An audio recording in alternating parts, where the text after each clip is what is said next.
live.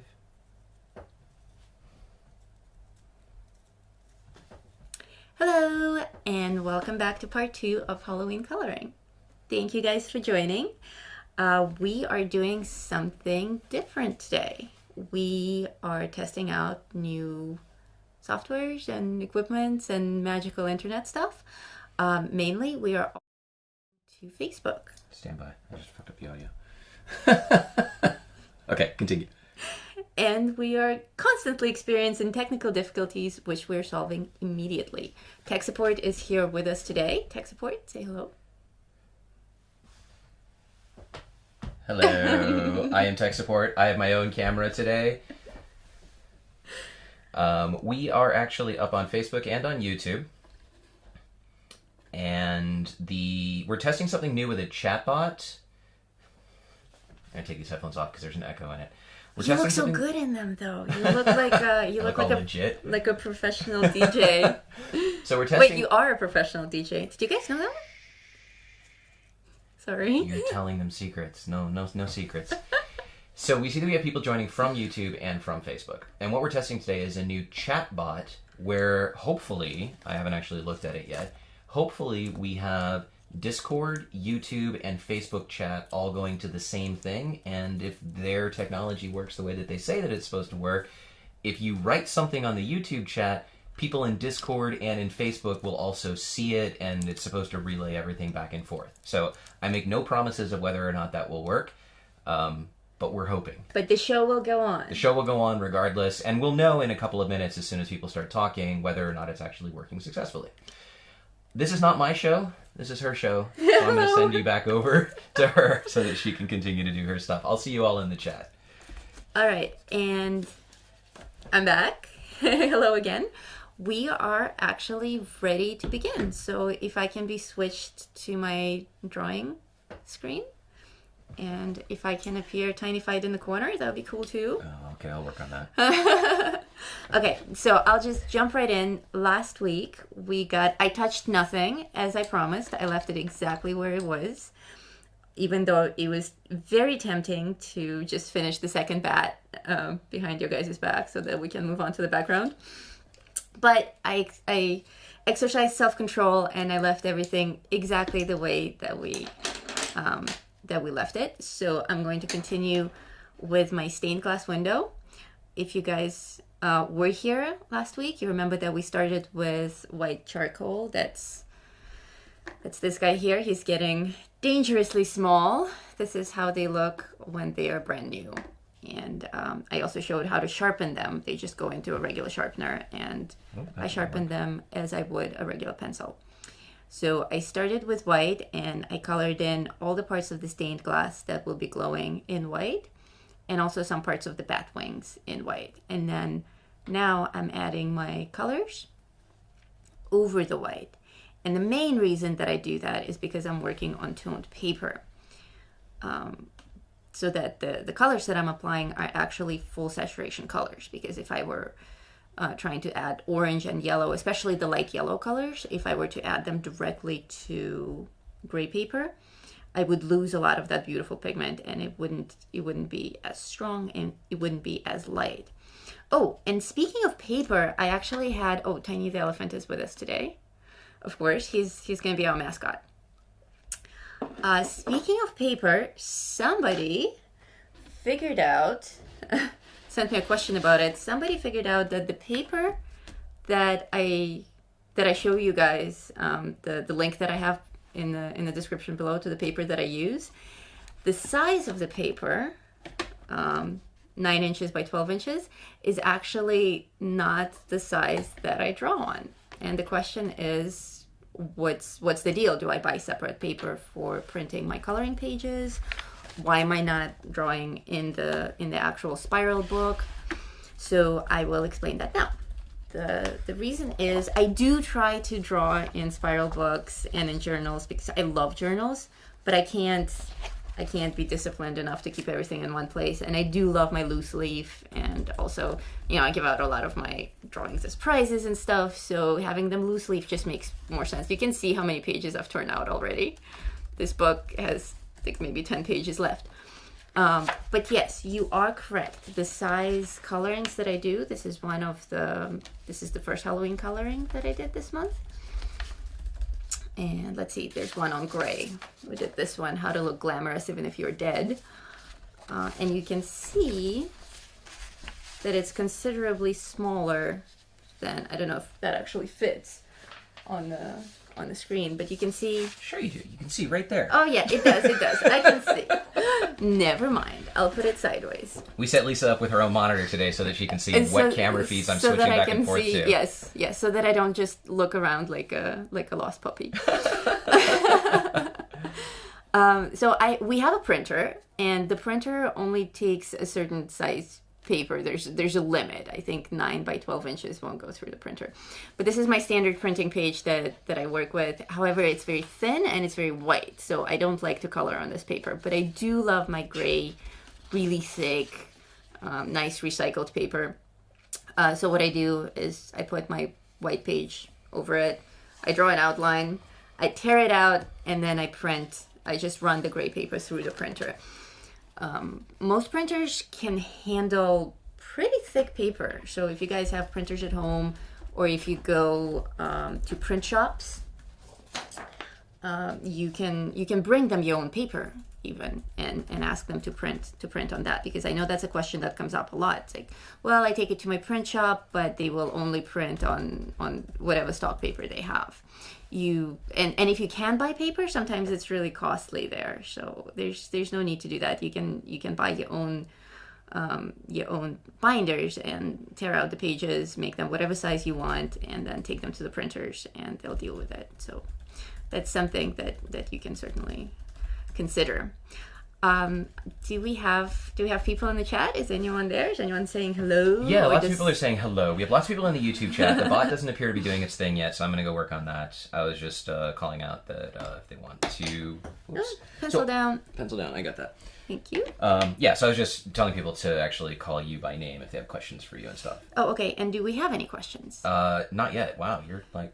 Lisa wants questions. Oh, I'm sorry. I suppose I just started, so there isn't that much to ask me to begin with. Do you want to hear who's here? Yes, please call out the people who are with us. Well, let's see. We have, oh my gosh, we have a lot of chat going on. Oh wait, first let me just tell them what I'm doing.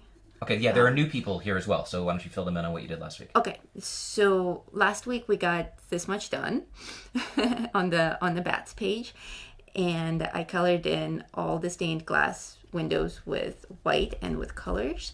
And now I want to work more on the glow effect. So today we're going to go more with dark colors.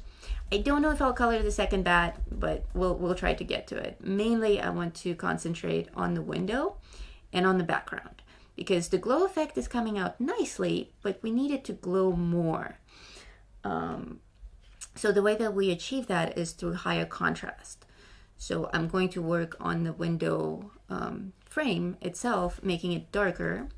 And then for the background, I may switch to acrylic paint. I don't know yet. I have the paints all set up.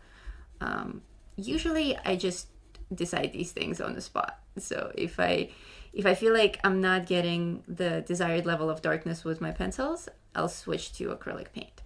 So I'll just keep working on these areas, making the center parts darker, the center parts of these beams, these dividers in the glass. We want them to be as dark as possible. I'm not using black on this at all. I'm going to build up my dark colors with purples, browns, oranges, and blues. But very heavy on the purple. That's just the color scheme that I chose for this, kind of orange, yellow, and purple. So I'll keep doing that. In the meantime, tech support. Tech support wants to figure out why the chat thing isn't connected to Facebook yet. So if those of you who are watching from Facebook, I'm not actually on the screen. So those of you who are watching from Facebook, if you're chatting, we know that we can't see you yet. I'm going to figure out, because I want to make sure that you're also having a good experience, since it's our first time streaming to Facebook. First, let me tell you who's here. All right. We have lots of people here. Yay! I'm just going to scroll through the list. We got Abby, Mel, Katrine, yay! Cindy, Helen. Oh my gosh. Cajun Sunshine Craft. Yay! Hello! Joe Beth, Diane. Joe Beth. Nice to see you. Ginger Colors. Thank you guys so much for coming. Evelyn. So excited to see all of you guys. I know all these people like personally. It's really exciting. Welcome to our house. Yeah, we were talking about this after the last stream. It was like having all of you guys here as guests. It was a lot of fun. And we have Natalie's here saying, first time catching you live. Oh, welcome, Natalie. Please feel free to ask me anything about this coloring or any of my other work at all. Cindy wants to know how you print on the gray paper. Or is that what you already said? She might have just been saying that she appreciated you telling how. Oh, okay. I wasn't listening. When I'm working, I don't listen to what she's talking about. I can go over that. We can even demonstrate it with the camera if you want. We can even demonstrate it with the camera. So actually, I just showed it. So I'm not sure if it's a question that's coming in a little bit later, or if it's or if you would like me to clarify. I buy my gray paper in the form of journals, and I was just showing the journal that I use. This is my favorite toned paper that I draw on. Actually, the link to this exact paper is in the video description if you guys want to check it out on Amazon. And I tear them out from the binder because it is a bound notebook. Oh, but it is very nice though, because even though it is a bound book, it has this perforation here that I can easily take the pages out. And this particular paper is a size larger than what I can put through my printer. So I actually resize my page by cutting off as much as I need to fit the printer standard, and then I just run it through the printer.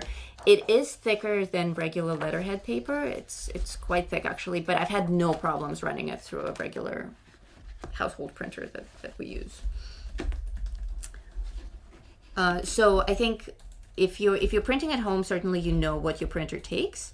But if you're taking your pages to a print shop or a library or internet cafe or whatever, you should know like standard printing sizes, or just bring them what you have and you can resize it there. But certainly most drawing paper is thick enough for you to enjoy your coloring, but also thin enough to go through the printer without causing a jam. Lori is here. Lori, hello. Lori's on vacation. She's going to be on all my live streams now for 2 weeks. Margie is here. Hello. Jane is here. Hello, hello, hello. People are saying that the stream is up on Facebook, but we're not seeing the chat yet, so I'm going to go figure that out in a moment. Okay. There was another question, though, about where you get your inspiration for your amazing illustrations. No, thank you for calling them amazing. Believe it or not, this is probably the single most difficult question for me to answer.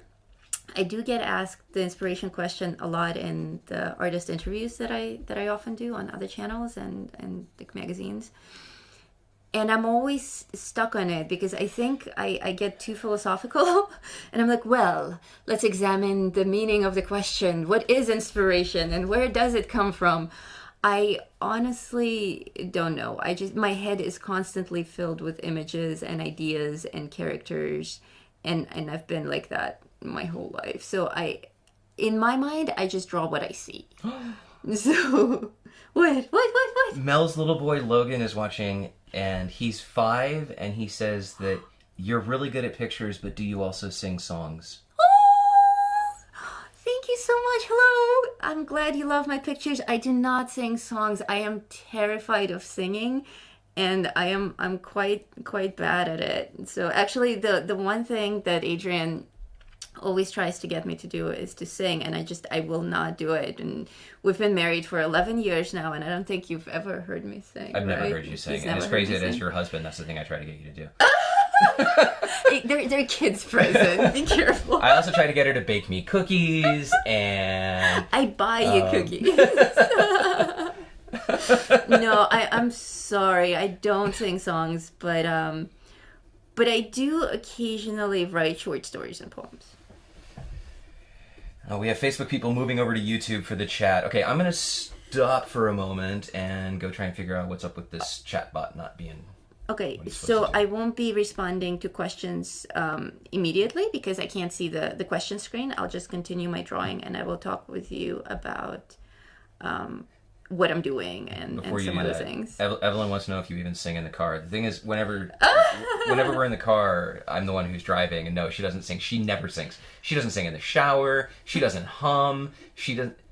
I've never heard a musical tone come from her voice other than her normal voice. Zero singing. Zero singing. She says that that's if true. she It's starts like- singing, I'll immediately divorce her. So kind of makes me stop making her trying to make her do it. Yeah, I won't sing. I'm very, very insecure about my singing ability. I'm not very I love music. I love music, and I did play the piano for years, and I learned some basic guitar skills. But I'm very bad at keeping a tune when singing. I just can't do it. So, you guys will never hear me sing. I'll sing if you want Won't me to happen. sing. Oh yes, you can sing. That's right. Just tell me what you want me to sing. But like, it has to be something that, like, Twinkle Twinkle Little Star or something. Do you know any Halloween songs? I don't think there are Halloween songs. Halloween songs are like, "We're gonna kill you." Okay, yeah, we don't want that. Scary. How about, do you know the intro to Nightmare Before Christmas? No. There's a Marilyn Manson version of it. You don't know it? No, I don't know it. I'm not gonna sing Marilyn Manson. The beautiful people. The beautiful people. See, there you go. Hey, we're gonna get a copyright claim. Oh gosh, that's ridiculous. No. Okay, YouTube is very unbalanced on its copyright claims when it comes to music, so it's kind of a sore topic for all YouTubers. It's like if you even mention a song, you can get a copyright strike. No. Of course, they're quite easily resolved, so we don't really need to cry about it. But still, it's a pain in the you know what. In the ear. In the It's a pain in the ear. It's a pain in the ear. That's right. It's a pain in the pocketbook. Yeah, we got people dropping off of Facebook and joining on YouTube. So Okay. Facebook people, don't let go. Don't let go. Don't let go, No. Facebook people. Don't let go. I'm No. chatting with the Restream tech support people to try and figure out why this isn't working. It's okay. I'm not. It's not okay. We No, pay no, these no. people money. Oh, that's true. We do pay these people money, so it's not okay. Like, Man. Okay, so for those of you who are just joining, I am continuing to work on my stained glass window, and I'm going for a high contrast effect. I really want the glass to glow, and the way that I accomplish that is by making the parts of the glass that have light going through them as light as possible. But I can only go so light with pencils, like pure white is as white as we can get. So the way to make it stand out is by making everything else around it dark, which unfortunately in this case means that I'm going to have to color in this entire background. But I have a secret tool for that. I think that I will switch to acrylic paints for that because it's faster. And backgrounds are notoriously boring, especially when it's just a brick wall. So like I could draw out every brick and do some cool effects there, but I think it wouldn't make for a very interesting presentation. Like it's a cool thing to color when you're in the zone and you're just passing the time. But for the sake of presentation, I would like to just go poof. There's a dark background, and the way to accomplish that, I think, will be with broader strokes with actual brushes instead of pencils. And you guys can also see the difference in saturation that it makes, because I can get a lot more texture, saturation, and also darkness with paint than I can with pencils. What's up? the chat now maybe is working. The chat now maybe is working. The Facebook chat. Well, now I see... Okay, we're making progress. Now the Restream chat bot reports that it's connected to all three services, which is funny because we only have... Oh, I guess they're the third service. So let's see if we're starting to see messages relayed. I'm sorry, I'll stop interrupting your stream with stupid tech support stuff. Oh, no, it's okay. I'm very curious to see how it's going because I know that there are... The reason that we're setting this up at all is because there are people who are unable to comment or unable to join the live chat on YouTube. So I don't want people... Like, this is for you guys. I want this to be interactive. I want to be able to not just demonstrate stuff, but also to hear from you and to answer your questions in real time. So if you're only able to see the video and watch everyone else play and not be able to join, that's just sad and unfair. So if we can fix that by also having people on Facebook just commenting directly from Facebook, I think that's a good thing, right? The platform that we're using is called Restream, and we can stream one outbound stream and it can relay it to up to 30 different platforms. So that's Facebook, YouTube, Twitch, Periscope, and 26 others that I've never heard of. Well, besides LinkedIn, but we don't use that. Yeah, there's a ridiculous amount of names there that I've never even encountered before. So I now see YouTube stuff. Let me see if this is showing up on Discord. Okay, yep. I now see stuff showing up on Discord, which is cool. Nice. Oh, we actually have somebody who joined Discord. Oh, cool. Funky Light. Funky Light, cool name. I don't know who that is. Joined from mobile. Okay, so we're seeing it there. So if somebody could please... Facebook, Lori! Lori, yes! thank you! We have... I'm going to switch to my view so they can see what I just did there. Okay. So we've got... What you just missed was... Yes! We have the relay! See, Lisa cares about the art stuff. I care about the technology stuff. Like, yes, getting off little bits and pieces to talk to each other across the world. That's my thing. She doesn't really care. I care a little bit. I mean, this wouldn't happen if there was no technology at all. So I do care a little bit. But I do also just like to be able to concentrate on my art. Like, if I had to manage all this by myself, we wouldn't have this experience at all because...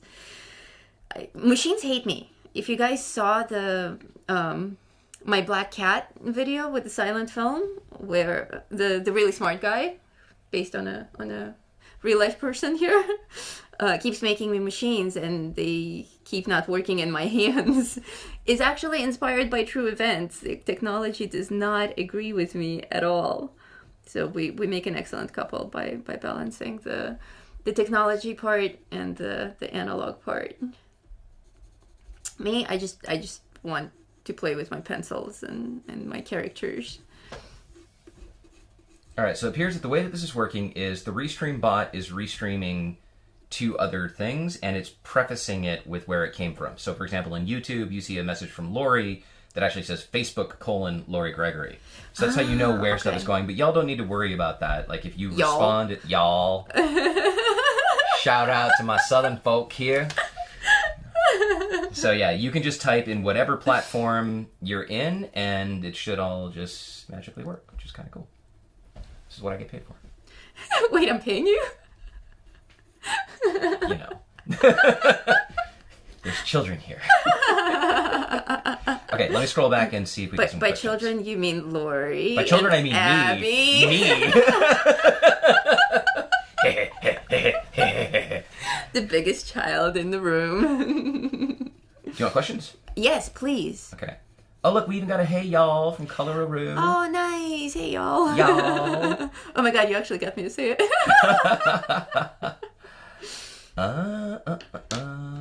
Okay. Do you want to talk about Patreon? There's a question about it. Yes, sure. So, Ginger would like to know if you could clarify what level of Patreon covers full video tutorials. Full video tutorials, I don't actually, I'm not sure what you're talking about. Well, you do have, like, the full non-time-lapsed ones. Oh, the non-time-lapsed ones. That is Featherwolves. Featherwolves. Featherwolves are my $25 tier. And they get, every month, they get all the benefits of the previous tiers, obviously. And also, I have a monthly AMA, which this month will happen next Saturday. And that is a private live stream for the Featherwolf tier, where they can ask me anything at all. It's usually divided into 2 parts, where in the first half an hour, I answer completely random and private questions. Like, you can ask me about the house and the animals and my hair and my childhood and No singing though. No singing though. Yes, that's the only. I mean, you can ask me about it. I'll just tell you that I don't sing. So we talk about that, and then in the second, or it can be art related. You can ask me very specific questions there. You can show your work and ask me to go over it with you for a few minutes live privately. And then in the second half, I do a demo that the Featherwolves have voted on that month. This coming Saturday, we'll be doing hair and different hair textures and colors and effects. So that happens every month for the Featherwolves, and 30 days later, I publish the recording of it. So to participate in it, you have to be a Featherwolf, but you can watch what we do privately by ourselves a month later. And then additionally, every month the Featherwolves get one video that is not chopped up and edited. It's just like the actual full footage of my coloring with my written commentary on every single step. And those are between 45 minutes and an hour with timestamps. So you can just scroll through it and use it as a personal reference. And also the Featherwolves get to request any of my art pieces that I've done up to that point in a digital form that is printable. So for instance, Lori likes to print hers on canvas, so they look like actual paintings. Okay. Oh, sorry. Were you done? I was done, yes. That was a long pause. Like, okay, you can stop talking now. Yes. Lori would like to know if you could please explain when and how you use black and where it's appropriate to do so. Ah, yes, that's right. I think that Lori might feel a little bit cheated because I do often say in my coloring tutorials that I don't use black. And then this morning I told Lori that that's not actually true. And she was like, what? No way. Well, I do use black, but for different occasions. When I'm doing a coloring or a drawing or a painting of something that is actually in full color, like these bats and stained glass, I'm going to avoid using pure black until the very, very end for tiny details like around the eyes and inside the mouth of the bat. But all the dark colors that I'm building up here, I will build up with layers with purple tones, blue tones, red tones. And when you see me mixing acrylic paints later on in the stream, you will see that I will also avoid using pure black, and I will build up a color that, where's that page? That will look like this. If you guys remember the skeletons coloring that I did, the background is done in acrylic paint, and the colors that I mixed are brown, blue, and red for that background, which creates a really nice dark color that almost looks black. And I could have done it in black, but it's the difference is very subtle with the mixed blue, brown, and red. The color is richer. It's like there's depth to the blackness, and also when you see where the gradient happens between the white and the background, you can see the colors come out in that gradient. You can see a little bit of purple, you can see a little bit of blue. If I was using just plain black, we would have a gray to white gradient, and that the whole color effect would be lost. But I do also use black pencil, and to prove that I do, I will show you my black pencil. You can see that it is indeed very loved and very used. Judging by the size of it. Judging by the size of it, you can see that I do use my black pencil a lot. But actually, I'm going to pull out my my. Careful. Yeah. My. To the kid-friendly show.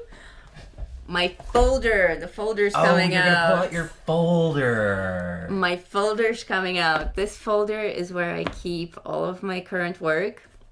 This folder has been with me for almost 15 years now.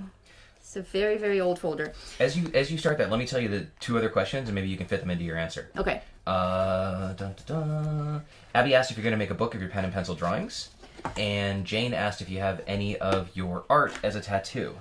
Oh, okay. Both very good questions, and both will be answered, but will require some time. So I will get to them as I'm going through my folder, because I think there are things in here that can explain, that can lead into those questions as well. So in the folder, I keep all the stuff that you guys see me make on the channel. But even the first one here, the coloring silver tutorial. This would have been impossible without the use of black. I did most of this in Prismacolor pencils and using various grays and blues and browns. But at the very end, to really get the high contrast, I used this tiny little black pencil to really, really bring out the difference between the whitest part and the darkest part. So here, black is necessary. This was a charcoal drawing. Lips as well.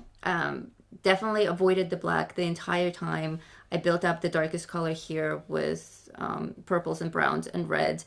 But at the very end, again, I would use my black just to go over the darkest parts. I love that picture. Around the... It's pretty tasty, right? It's delicious.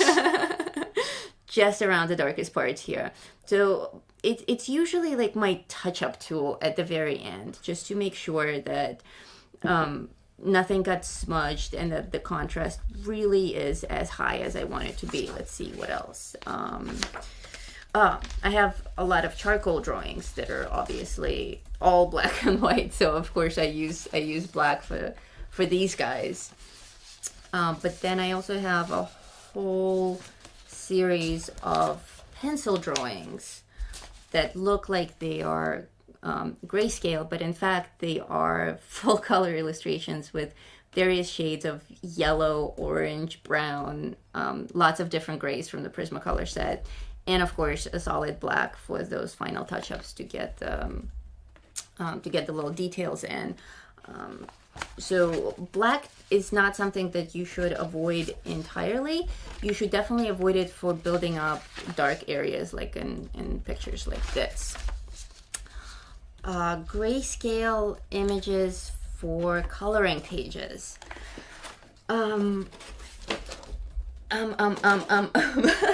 Those of you who know me know that I don't do grayscale for coloring pages, and I'm actually planning to do, I was thinking about it this morning, I'm planning to do an entire live stream about... In black and white. In black and white. A coloring live stream in black and white. I'm planning to do an entire live stream in November explaining why the difference between grayscale drawing, grayscale coloring, and why I tend to stay away from grayscale coloring. I do take a lot of my grayscale drawing and I transform it into coloring pages, but there are a lot of technical things that need an hour or two of explanation that prevent me from just straight up allowing the printing of my grayscale images for coloring purposes. So that's definitely coming, and I swear all will be explained. What was the other question? I forgot. Tattoos. Do you have any of, specifically, do you have any of your art as a tattoo? Would you like me to perhaps take this other camera and... And yeah, I actually have to think about it. Some of my tattoos may have ended up being a coloring page, but I don't... No, I don't. No, it wasn't. remember. It wasn't a coloring page. Specifically, where'd the question go? Do you have any of your art as a tattoo? Oh, all of my tattoos are my art. And most of them are actually tattooed onto my skin by my own hand. Everything that... I'm mostly right-handed. I can draw with my left hand a little bit, but very, very slow. When it comes to tattoos, I was a tattoo artist for 10 years. And my very first tattoos were done by myself, on myself, as practice when I was still looking for clients. And then when I got better and better and better, I started doing all of my own tattoos in the parts of my body that I can actually reach. So my entire left hand and arm is drawn and tattooed by myself, on myself. My right arm, I did not dare tattoo myself with my left hand. So the designs are mine, but I had to actually go to another tattoo artist to do that. My legs are done by me. My back is obviously not done by me, but is designed by me. But yes, every single piece of ink that I wear is my own drawing. All right. Katrine wants to know if you ever color on white paper. I do. I actually, I was gonna say I actually color on white paper quite a lot, but that's a straight up lie. Lately you haven't. No, you. Lately, I only have started not. bringing you the toned paper like within the last year. Yeah, and plus I have books. I have actual like published, but I have a huge collection of coloring books. We should show them my bookshelf at some point. So I do color in books and on white paper. I did only start coloring on toned paper maybe 2 months ago. I do like coloring on white, but again, it's a matter of how much time I have to spend coloring and everything else. I hate working on backgrounds. I absolutely hate it. I'm more interested in the characters. So I will often just color in the character and leave the rest of the page blank. And every single coloring that I used to post, when I would color just for pleasure, every response that I would get would be, "Oh, beautiful coloring. I can't wait to see it finished." I'm like, it is finished. It doesn't need anything else. Like, who cares about the background? Would you like me to show them your bookshelf? Yeah. Are you able to? Yeah, the coloring books on the shelf. Yeah, the coloring books on the shelf. Okay, so what I'll do is I'll switch to this camera. You will actually see what I'm showing, and you can explain. Do you think you are able to find the Takumi book there? It's the black one. If The you black one, she says. the black no, it'll be obvious. It's black. It's Japanese, and it has a lot of my colorings in it. It's my #1 favorite coloring book. Yeah, I got it. You got it? See, that's a great description, right?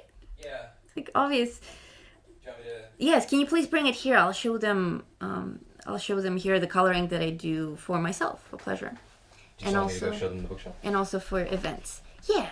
Now or after? After I do the Okay. quick flip through of this. Okay. This is my favorite coloring book in the whole world. This was a gift. I looked it up on Amazon, and it used to be like $35, and the last time I looked at it, it was like $75. I think it's a collectible now.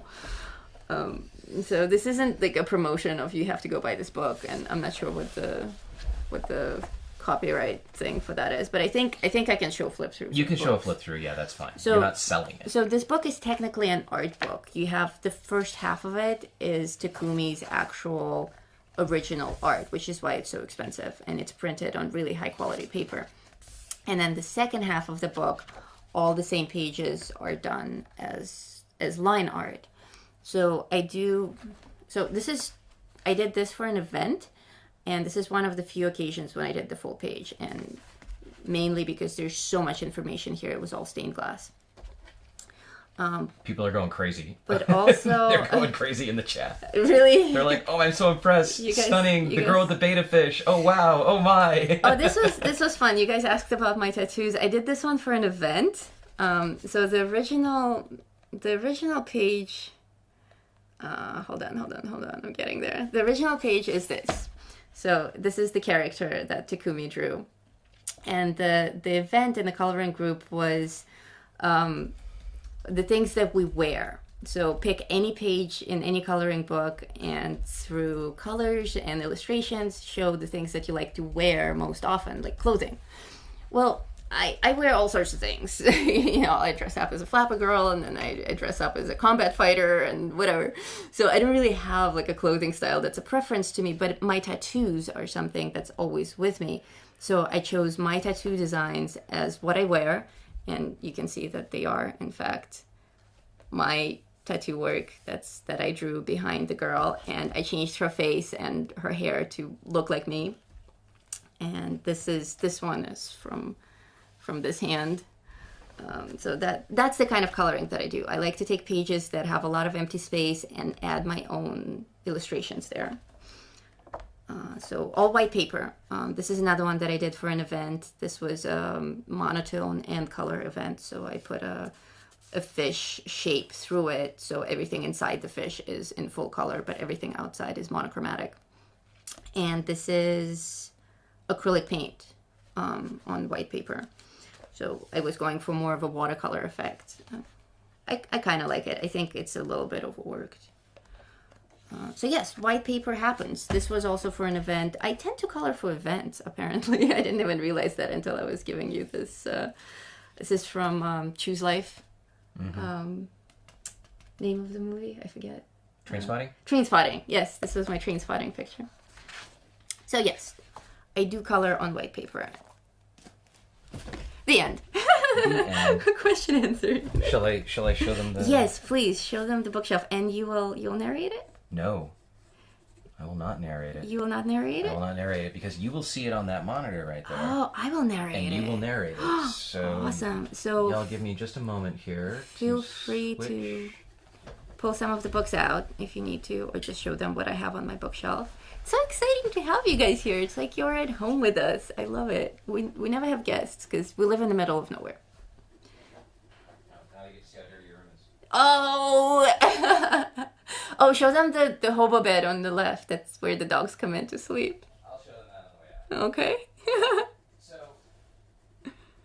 they can't hear me, so you have to talk. Oh, okay. That's my bookshelf. That's in the other room. My room with the computer set up where I do all my digital drawing. I also have an entire bookshelf.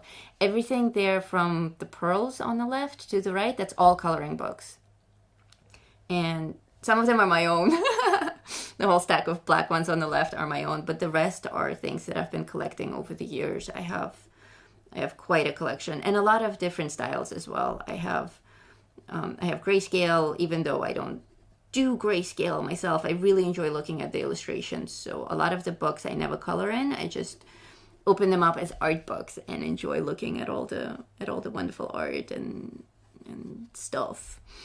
You want me to show the hobo bed now? Yes, please show the hobo bed. It's not what it sounds like. It's not really like my room where I sleep in the corner. She sleeps here when she's bad. That's right, I sleep there when I'm bad. That's the dog hangout place when they come in at night.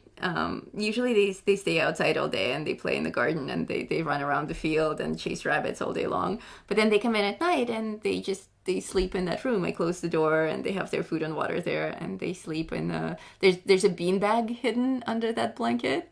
There's a dog bed on the left, so the two of them have their places and it's their night palace. So there you go. That's the hobo bed, and that's my horrifically messy work desk that I wasn't prepared to show anyone, but but yes, that's my digital setup. That was my drawing screen and my computer screen. And of course, here's what we're working on today. And there I am on. It's very disorienting now. I see myself. So there you guys have it. I have books. I have very wonderful books that I love pulling out and looking at all the art and occasionally even coloring something. When I do events for other groups, I like to color other people's line art. For lessons, I prefer to teach you guys on my own lines because I understand my own lines better, and obviously I drew them, so I drew them too in a way that I like for things to be drawn. But when I participate in events, it's a great opportunity for me to do something outside of my comfort level, and I think that's always a great thing to do, to push yourself, to work with lines that you're not used to work with subject matters that you're not used to, even different paper that you may not prefer to work on that paper, but that's what you got in the book, and see how you can overcome those difficulties and still make a wonderful coloring. Is there anything else that... Lots of you are writing stuff for Lisa, and you know that obviously she can't read the chat right now, but I do want to tell you that she goes back through the entire video afterwards, and YouTube does this cool thing where it synchronizes the chat with the video. So she sees all of your comments, and then specifically where in the live stream you guys were saying all of these wonderful things. Yes, so, I will see all of your comments later. I will watch everything. Right after this is finished, I'm gonna go to my desk and I'm gonna go through all the comments immediately, and if anything needs answering that we miss on the show, I will answer it in the comments under the video afterwards. All right, so this The stained glass window frame is almost done. I like how dark it is. To go back to Lori's black pencil question, at this point, I think it's dark enough that I can use a little bit of black, but I'm using it over all of these colors. I would never start with black, unless I'm working with charcoal. If it's a black and white charcoal piece, then all the rules change. But for a full color coloring, I like to build up my colors from lighter to darker with many layers of various colors so that you get that illusion of three-dimensional shapes and depth, and then adding black on top of the colors. And it does make a huge difference. Like, you may not be able to understand it immediately visually, but your brain registers it. What do you get going at over there? They want me to draw. Yeah. Okay, I'm sorry. I did actually promise them that it would happen. Not gonna happen. Come on, draw a bat. No. Yes. You'll never get anybody to watch your live stream again. Here. This is nice paper. I'm not gonna do this. I'll get a piece of typing paper. Okay. If I'm gonna destroy something, I will destroy something of little value.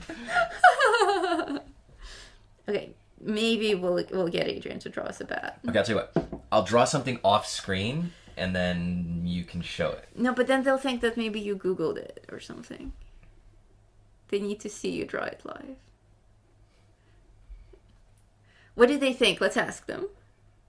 I don't know. So I'm using a little bit of black. I'm not applying a lot of pressure, and I'm using black only to add it to the parts that need to be the darkest. And in this coloring, it makes sense because we're going for very high contrast, and also I want this room to actually appear like it's dark so that the light is shining through the window. So adding black lightly over my very dark purple areas is okay. And I always say, those of you who know me from my Facebook group, I always say that rules are meant to be broken, but you need to understand the rules before you break them. You don't just go around breaking random art rules. But once you understand how something works, then it's okay to cheat a little bit here and there. So I do actually break a lot of my own rules, but under very specific circumstances. And I'm happy to share those with you. So that was an excellent question about the black pencil. Thank you, Lori. Are you getting paper to draw a bat? Getting paper. He says he's getting paper. Okay, I think at this point I will switch to acrylic paint and we'll do something very cool. So I'm gonna get that all set up. I'll put these guys away so that they don't get ruined. Oh, paper's coming. It's gonna happen. Nice. It's gonna happen. Nice. In the meantime, I will just set up my paints. I'm actually going to open a window because it's getting warm in here. It is getting warm in here. It's the lights. So I'm not using any fancy acrylic paint. This is just some generic nameless brand that I bought at a local shop here in Chile. It's not particularly high in quality, nor are the colors very sophisticated. This is like basic red, basic blue, some nameless dark brown, and white. All right, they want me to draw live. All right. Do you have the ability to do that? Do you need to switch seats with me? Well, I could set it up, but it'd be better if I switched seats with you. You have the official drawing station. I will wait because you are in the middle of doing something important. Okay, actually, we do have to wait because I don't want these to dry out. So, I have water, and I have paint, and I have a brush, and I'm going to use a smaller brush for smaller things. The other thing that you guys were asking me about using acrylic paint on paper is if it wrinkles the page. And it's not the paint that wrinkles the page, it is the water. And the amount of water that you use will determine how much your page gets wrinkled. So I'm using just enough water here to get my brush a little bit wet, but not soaking wet. just so that the paint is easier to apply to the paper. And I also like to wait for it to dry a little bit before I apply more color, so that, because with color I'm also adding a little bit of water. So I certainly don't want to add so much water that my page is all wrinkled. But I also noticed that it gets a little bit wrinkled at first, but as it dries, it kind of straightens out again. And also I have my page pinned. I don't know if you guys can see the corners here. I have the page attached to my drawing board with masking tape. So having the page nicely secured and flat helps avoid the wrinkling. So this is so much faster. It would have taken forever with pencils. So I'm not going to go into full detail with the background. I just want to create enough darkness here that we get, we set a mood of a dark room.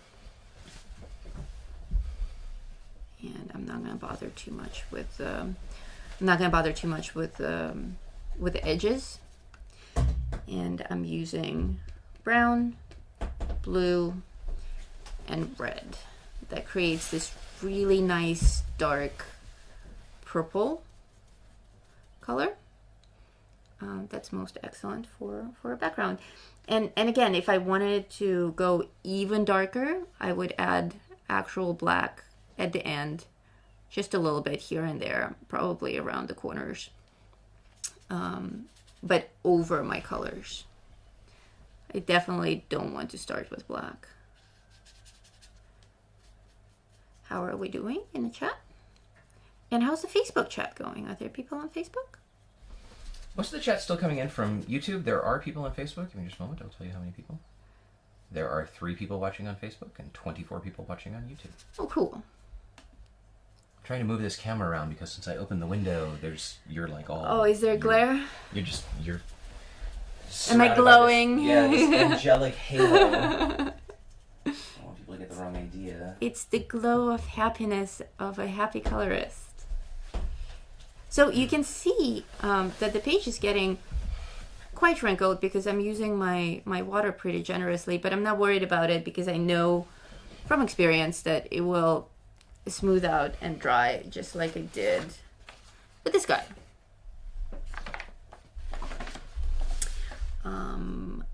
However, this is on this particular toned paper, which is quite thick.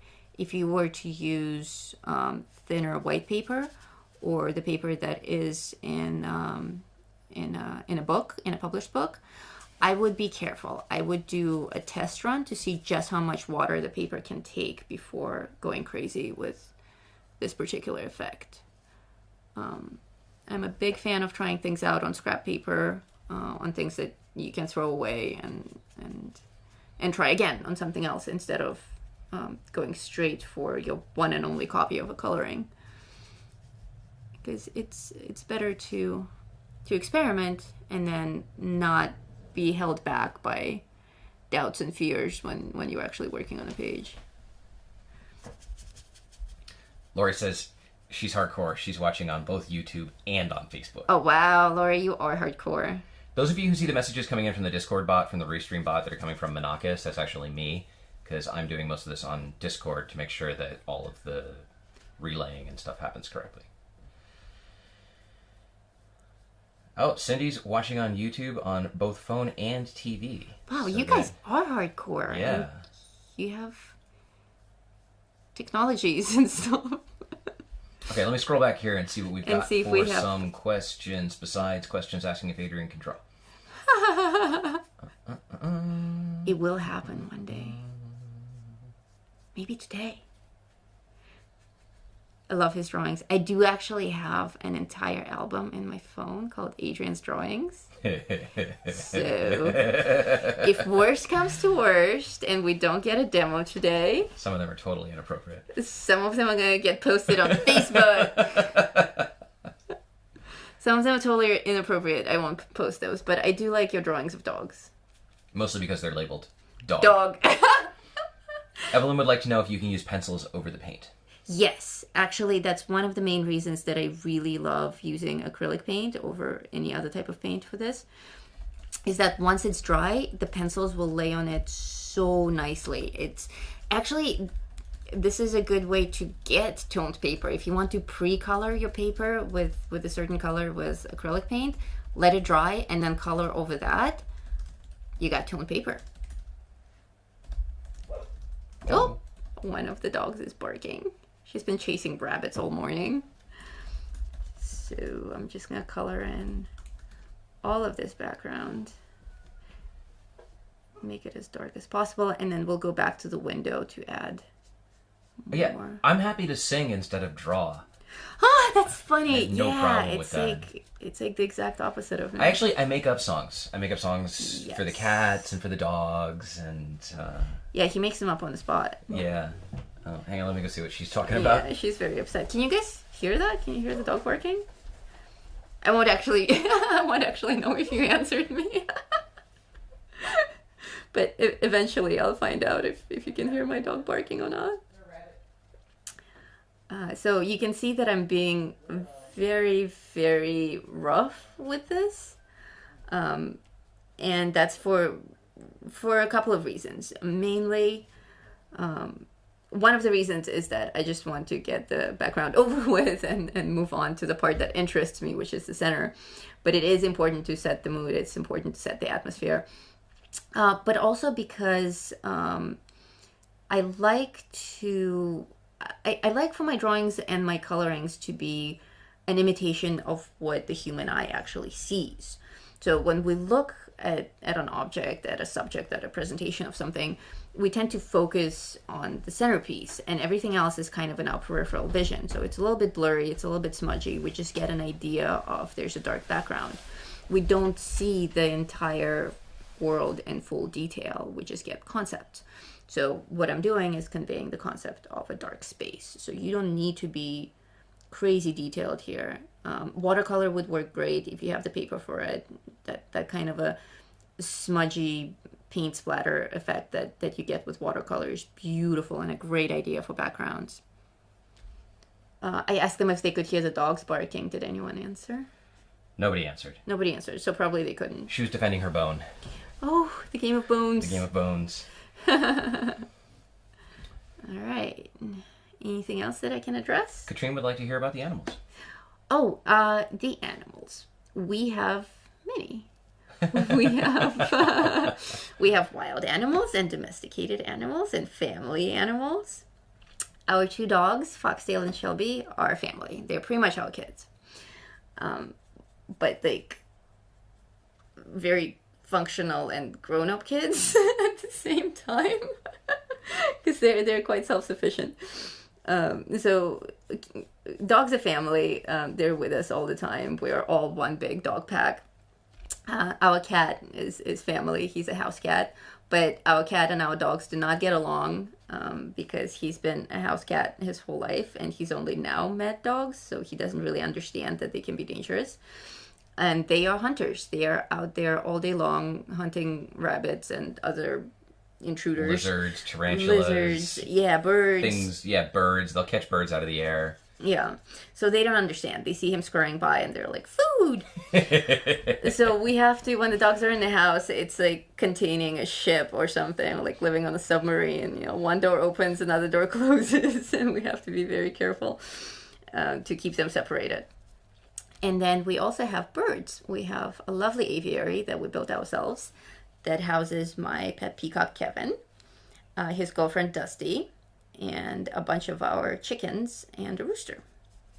We had canaries at one point, but they were crazy. The canary experiment went horribly wrong because one of them turned out to be murderous, and she like serial killer murderous, straight up psycho. Seemed really nice though. Yeah, and even though we had a very large space for them, not like a cage, like we had a walk-in room that's outdoors with. Yeah, it was maybe like 4 feet by 5 feet and 10 feet tall. Yeah, so someone gave me these canaries as a gift, and I built them a whole separate section of the aviary so they could be kind of more or less free.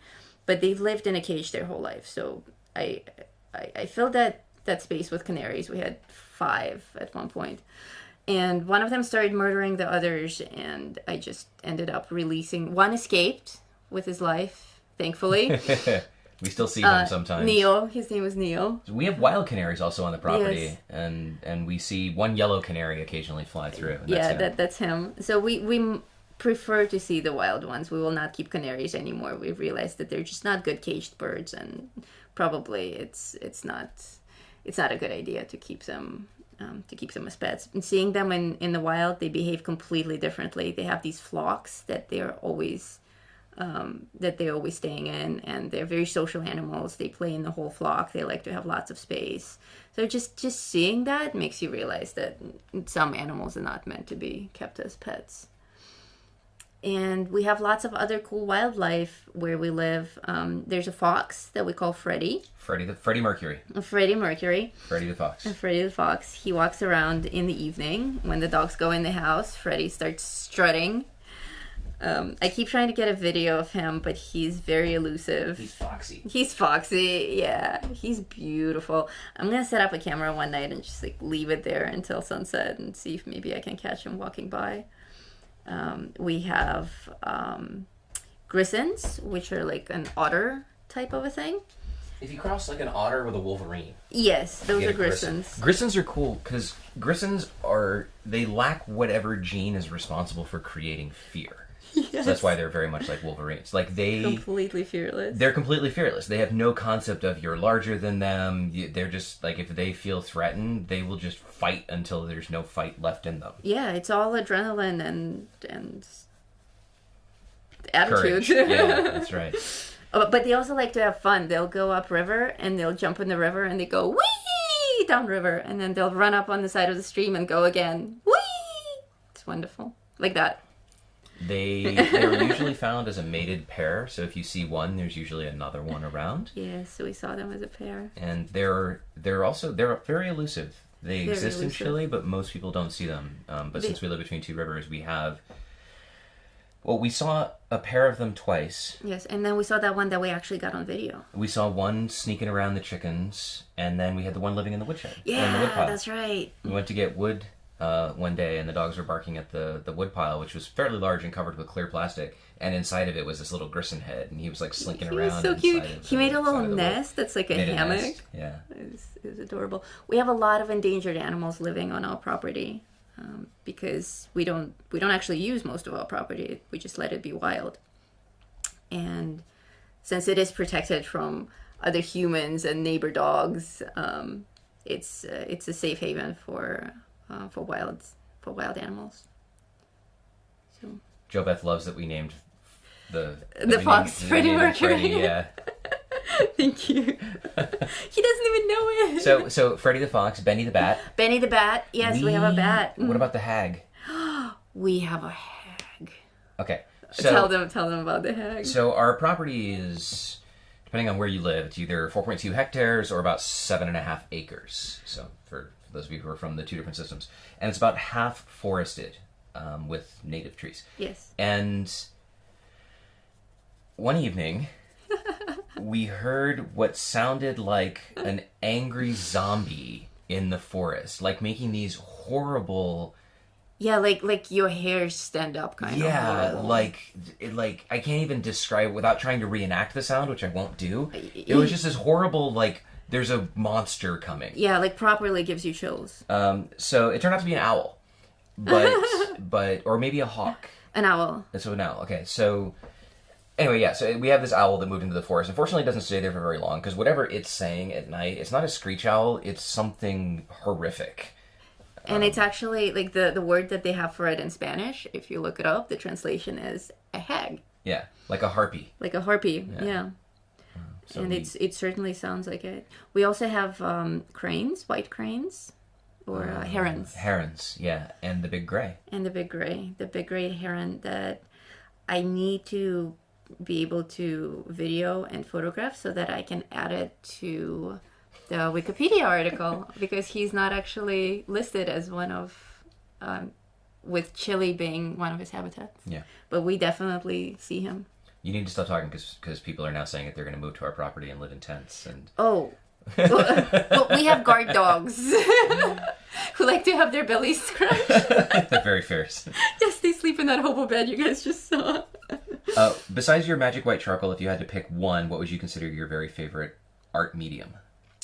Ballpoint pen. Oh, do you have any of that around? Yes, if you can reach that drawer over there and pull out one of the plastic bags, I will demonstrate. And I will go back to my What drawer? the drawer with all the stickers on it. Oh, that drawer. Seriously? It's my old tattoo chest. I'm making him crawl around on the floor looking through the drawers. Oh. Yeah, just one of these. I thought this had the actual art. No. So I have a stash of black ballpoint pens. These are pretty straightforward. Very, very basic ballpoint pen. And I have, I think on the last count, we counted, okay, that's plenty. 1,300 ballpoint. Okay, that's enough. No, stop it, make it stop. No, make it stop. Lisa likes ballpoint pens. Ballpoint pens. I love them. Now I have to call these back. Yes, if anyone had any doubts about my true dedication to the ballpoint pen medium, may those doubts be put to rest right now. Now we have to dig back to what we were actually working on. I hope we didn't damage it. No, we didn't. We didn't. And you can see how quickly this dries, by the way. This was an excellent demo. We just piled up 1,300 ballpoint pens on it and nothing got smudged. Let's see if I have any ballpoint pen drawings in here. Let's see if I can get out from underneath this stuff. This is pencil, ballpoint pen. I love to draw portraits and animals and very, very detailed things in ballpoint pen with shading, doing the shading the same way that I would do with a pencil. But photobomber. But with the pen, the reason that I started drawing with a ballpoint pen, I started doing this in high school because I would draw in my actual notebooks during class.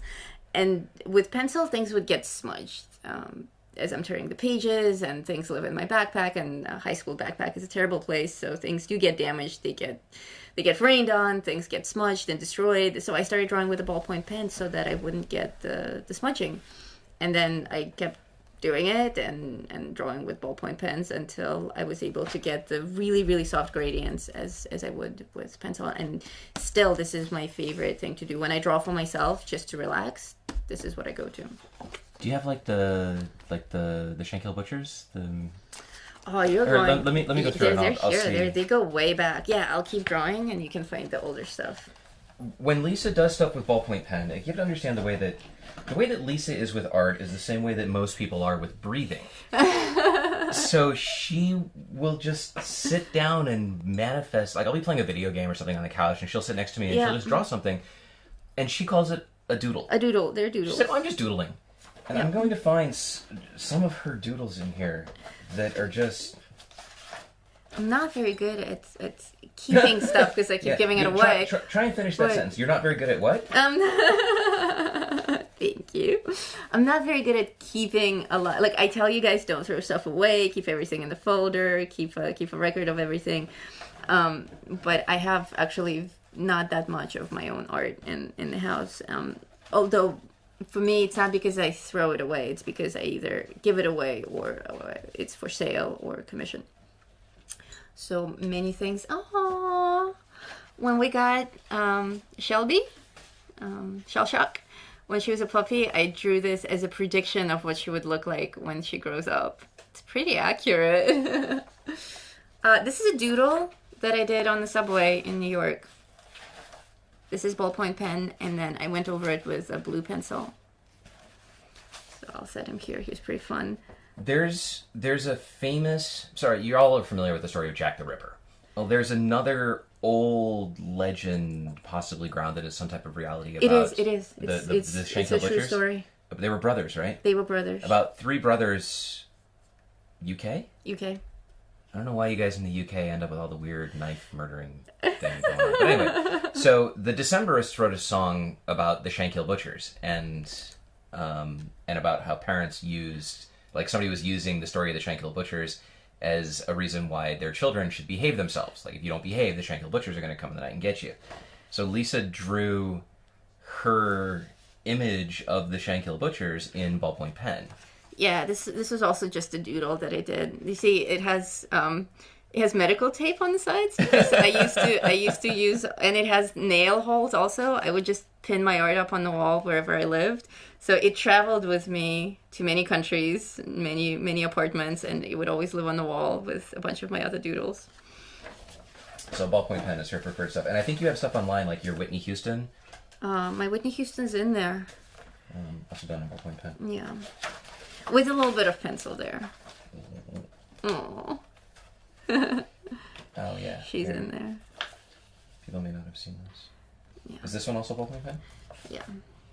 Yes, this one is... I already showed that one. Oh, well, okay. Yeah. So, portraits, I really, really love doing in ballpoint pen. And then I did the blending with, actually,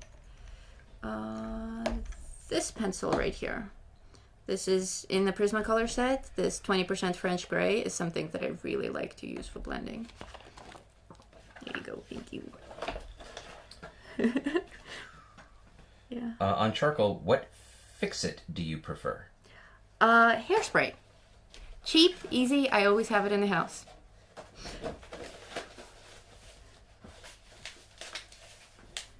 Sorry, that was way too fast. It's fine. Hairspray. Hairspray. Hairspray, very, very simple solution. I mean, I know not everyone uses hairspray, but I always do.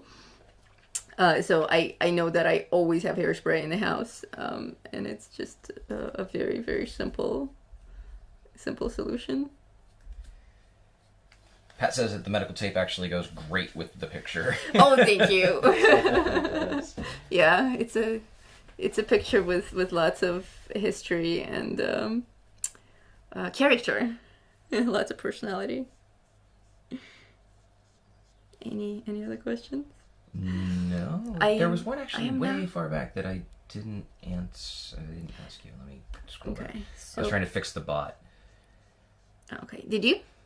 Oh, the bot's been great. Yeah, we're getting all sorts of people from all sorts of places. And how long has it actually been? I lose track of time completely when I'm drawing. Usually, I lose track of time. Like I'll sit down and I'll finish a drawing, and then I'll get up and I look at the clock, and it's been 3 or 4 hours, and I have no idea. In my mind, it's been like 20 minutes. It's been 1 hour and 14 minutes. Yeah, that sounds about right. And in my head, it's like we just sat down to draw. Well, we are actually making great progress. You guys see that now I'm going over the parts that I've colored with a dark pencil. I'm going over that with acrylic paint to make it even darker. Pencils are cool, but there is a limit on how much saturation you can get, especially like working on different kinds of paper. With paint, you have more control of it. So I'm a huge fan of mixing media. I mix everything, and I mix things that aren't supposed to be mixed, and I'm always experimenting because the way that my mind works is that I have a vision of how this thing should look, and I have a lot of tools laying around, so I'll just throw everything at this picture until it looks the way that matches what I have in my mind. So it's not even about, where's my water? It's not even about strategy or technique as much as using what I have around me to arrive at the vision. And a lot of these effects that I've discovered were complete accidents or even mistakes. Like some of these things didn't work on other paper, it didn't work with other drawings, but I kept a mental note of what it was and applied it to something different, and there you have it, another effect. How much of the stuff that you discover is discovered just by experimentation? Actually, probably everything that I've discovered by experimentation, because I started drawing when I was very little. I was 3 years old, and I didn't go to art school for years and years to come. after that. So in the beginning, I was just figuring stuff out on my own. My parents don't draw or paint; they're both scientists. So they encouraged my drawing habit by giving me lots of tools to play with, but they didn't teach me anything. They just let me figure stuff out on my own. They did give me a lot of books. I had lots of art books, like professional art books on the Renaissance art and the Impressionist art. So I would look through all the books and I would copy my favorite images, and that's how I learned different techniques that I would just try with the tools that I have. And then later, as I got older and I discovered the internet and an art college that I attended for 3 years, then I had more influences from other artists and picked up a few techniques here and there. But most of the stuff is experimentation. And to this day, like, even right now, I'm learning something new. Do you use a blender? Do I use a blender? I do. I have a blender right here. I didn't even know what a blender was. Like for shakes, smoothies? When I make smoothies, I use a blender. I have several blenders. I like this one a lot because it's very hard. I have some really soft ones as well. But I like the really hard one for when I have a lot of detail and I can't blend with a Q-tip when things are getting like super tight, like here around the little lines on the ear. I will use a blender. But more often than not, I use another pencil as a blender. So with Prismacolors, I really like the small percent grays to use them as a blender, because this way, I just broke my tip. This way I can also add pigment as I'm blending, and that's always something good. Have you ever been to the Art Institute in Chicago? I have not. I've never been to Chicago. Oh. There you go. And somebody asked what time it is here. It's currently 2:15 in the afternoon. Oh, chilly, and it's time. We don't know what we know what time it is. The rest we of the know world what time does. it is, but we don't even have a time zone that we can call our own. Yeah, we do. We don't. What's our time zone? Name it. America, Santiago. Oh. Well, tell them about the time so they don't think I'm crazy. So crazier. Chile thinks that it's the only country on the planet. Like, it's aware that other countries exist, but it's not really aware of things like the internet and how it matters. So periodically, like every year, Chile will just decide to change when it does daylight saving time. So one year they just never came off daylight saving time. Another year they did it for 2 months. One year they did it for 4 months. But every time they make this change, it takes the rest of the world about a year to catch up, by which time Chile has changed it again. Yep. So, and also they do daylight savings at midnight. So yeah, they also do daylight. So normal countries do daylight saving time at 2 a.m. so that it rolls back from 2 a.m. to 1 a.m. or from 2 a.m. to 3 a.m. Chile does it at midnight. So it'll be like tomorrow for a microsecond, and then it'll go back to being 11 o'clock today. And the result of all of this is that, like I said, the world doesn't know what time it is, but you when I say that, you don't really understand the ramifications. You will buy a plane ticket, and the time of your flight will change on the way to the airport if Chile happens to do its crazy thing. Yeah. Chile, yeah, so what time it is? Currently we're on the same time as Brazil. We're UTC -3. Usually we're UTC -3 or UTC -4. But it's you know... it's madness. It's a crapshoot for when it actually changes. Yes, yes. And I say crapshoot as 2 words, and you can drop one of them if you like. Okay, so now I'm gonna add some dry brush effect to my bat, and that's another thing that somebody asked me on Facebook a few days ago is what is dry brush and how you use it on fur.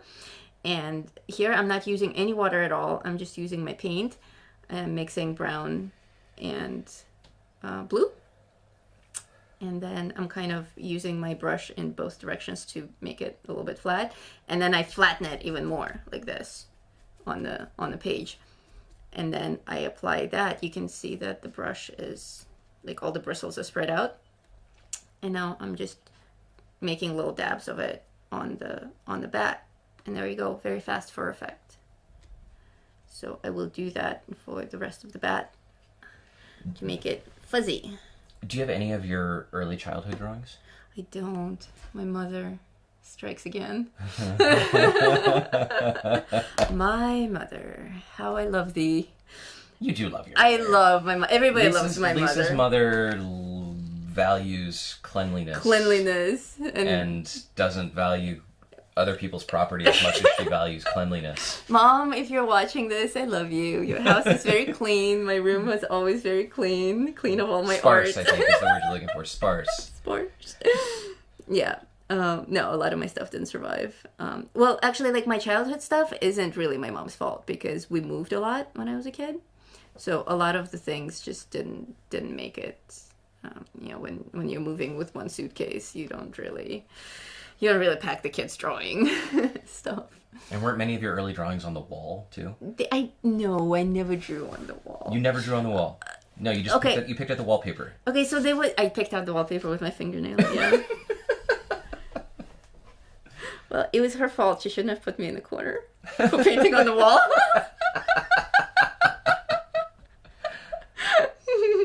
Love you, Mom. I don't think your mom watches the stream, but she should. I don't think she does, but she might watch the rerun. She does watch my shows afterwards.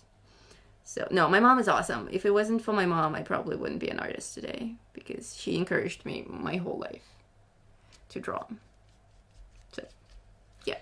Will you be able to finish this in the next 40 minutes? I don't know if I will get to the other bat, but I will certainly finish this guy in the stained glass. Okay. But I think it's okay to not finish him because he's kind of the same. Because he's kind of the same as the other one. You guys get the idea. Or he can be an albino bat. Oh, albino bat. Those are very lucky. Or we can see if we can paint this guy with just paint, without the pencil. Be the super fast way to do a bat when you're in a hurry. Tactical painting.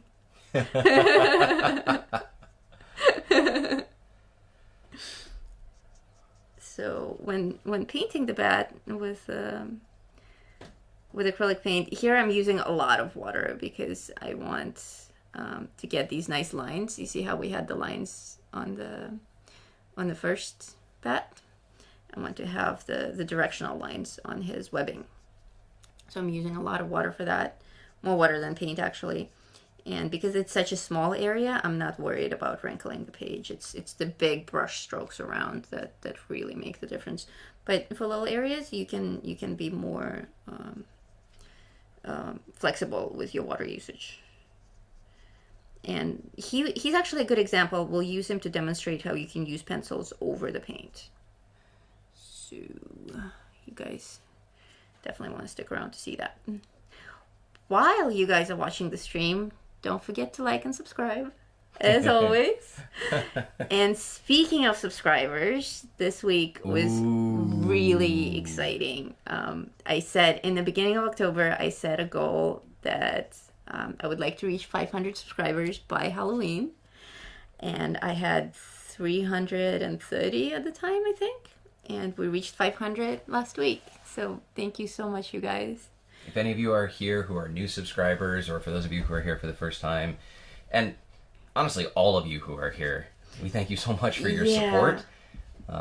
Lisa does all of this for you, but if you weren't here, it would be a lot harder to do. It wouldn't work at all. It wouldn't even exist. Yes, so you guys are amazing. Thank you so much for all your support. I think the new goal will be 1,000 subscribers by New Year's. Doable? Totally. Tell your friends. Someone said I should do 5,000 by next Halloween. That would be amazing. It's actually, I think it's doable. I think it's doable. Like, people have channels with thousands of subscribers. Yeah, I think it's doable. All right. What else would they like to know? Is there anything that I can... This is so much faster. I should have just done the whole thing in paint. I just photobombed your frame with my elbow again. No, it's okay. And how many minutes did you say I have to complete this? 35 now. 35. Totally doable. Because I don't think we need a part 3 on this guy. we'll get done as much as we can get done. Yeah, and part 3 can be about something else. And part 3 can be about something else, exactly. What would you guys like to see for the next live stream? What would you like Lisa to teach you how to do? It's not going to be Halloween related anymore because it's going to be in November. It could be turkeys. It can be turkeys. I mean, people outside of America don't necessarily celebrate Care about Thanksgiving, turkeys. but it could still be like fall and pumpkin. Well, you already did pumpkins. We already did pumpkins. Turkeys and Turkeys. maybe nature. Could be turkeys. Like a little Bob Ross. Is there happy little bats? Happy little turkeys. I think I did the solstice last year. When is the solstice? December 21st. December. My birthday. Oh, please. Your birthday's not on the 21st. Don't you know that?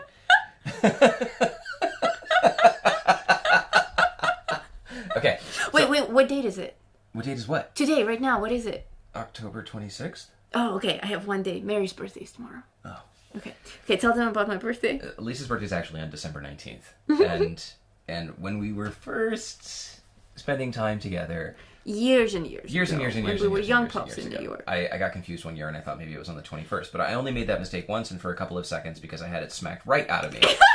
And since then I have an emotional memory tied to the actual date of her birthday. It's like an emotional tattoo. But I still like to pretend that I don't remember what it is.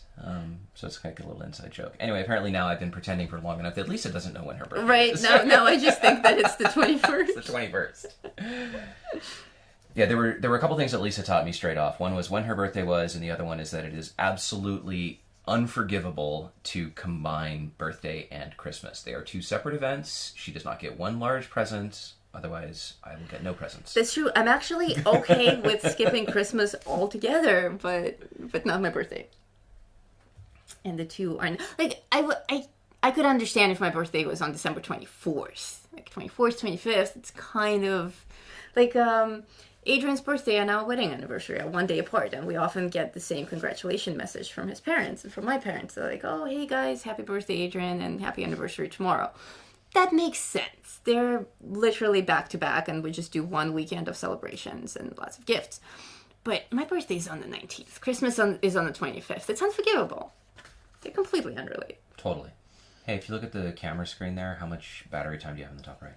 I have... Should say number of minutes. 4 minutes. Seriously? Yeah. 34 minutes. Oh, 34. What? Oh! I catted. You catted? I stood up to check the thing and somebody stole my seat. Say hi. Weasel Kibbleton. The chair thief. He magically appears on chairs when people get up. It's unbelievable. Evelyn's birthday's on Wednesday. Happy birthday. All right, let's see what people are saying. We have Christmas stuff. We have trees and leaves. Trees and leaves. We have... Christmas stuff, probably I'll start like mid-November or like the second half of November. Definitely not beginning of November. More about glowing. Okay. Beginning drawing. That's what they wanted. Yeah. Beginning drawing. Yeah, definitely. In November, I plan to do the first beginning drawing live stream. And Mel wants the stag in FF2, but I don't know what FF2 is. Fantastic Familiars 2. Cool. Yes. Okay. That's the cover image with the moon in the antlers. Yeah, I can do that. That's a glow effect and an animal at the same time. Cool. I've seen some of the glowing pumpkins that you guys are posting on Facebook. Like, I don't have a Facebook account, but she brings me in and shows me some of the work that's going up there. All of it is amazing. It's really fantastic to see people apply the skills that Lisa is teaching in her videos, and for people's skills to improve so dramatically, so quickly. So all of you should be absolutely proud of yourselves for learning how to do new things and applying things and producing what is some really fantastic art. Yes, it is incredible. I was looking at the Glowing Pumpkin album this morning, and they on the screen all together, they actually look like they're glowing, growing. Yeah, growing.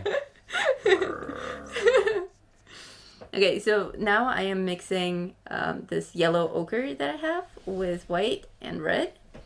to make this kind of a peachy color. And I'm kind of just roughly applying it in the same spots where I have it on this guy up here. So we can compare how the two of them turn out. We can have the painted one and the color penciled one. But I will also let this guy dry and go over him with pencils as well.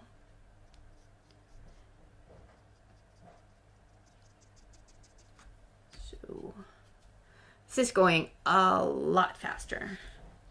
But we can also do a comparison of paint over pencils versus pencils over paint.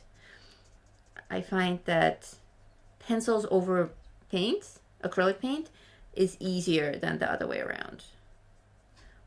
But again, it depends on what kind of paper you're using and what kind of pencils you're using, because some pencils you apply them to the page and all of a sudden your page gets all kind of silky and you can see the reflection in the pencil strokes.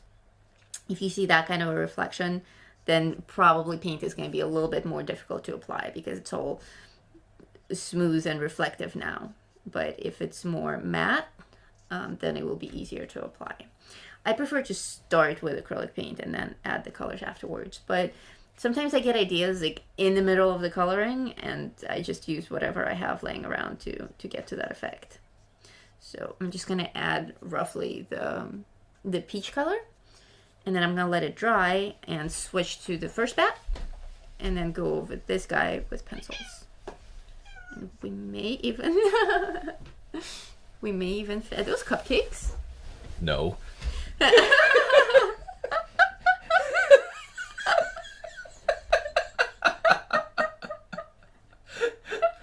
I did not just leave the room and come back with a plate of cupcakes. Okay. Nope. I was just checking. Nope.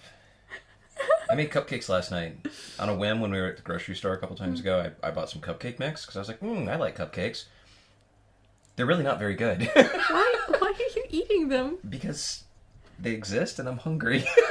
Hungry. I'm hungry. No, literally, like, they're not so bad as to be inedible, but they're cupcakes. They're pretty bad. Like, I've been to the fancy cupcake stores in New York and in Poland. That's true. They have that crazy cupcake store. You are quite spoiled with with cupcakes. Yeah, these are like just a step above gross, but I'm going to eat it anyway. You want one? No, thank you. I tempting though it is, I do not want a gross cupcake. I'm more of a meat person myself. If you offered me a steak right now, I would take it. Or even a ham sandwich. You want me to go make you a ham sandwich? No, it's okay. Okay. It's okay. Thank you, though. Yes. Next on Lisa's live stream, Lisa eats. Lisa eats a ham sandwich. Okay, so I'm using my dry brush effect again here on the fur. I think there's a bee in the wall. Seriously? Oh, it's one of the yellow jackets? Yeah. That's fine. Oh yeah, I see there's a bee outside the screen. Oh, okay. He's cool. Okay, as long as he's not trapped in the wall. No.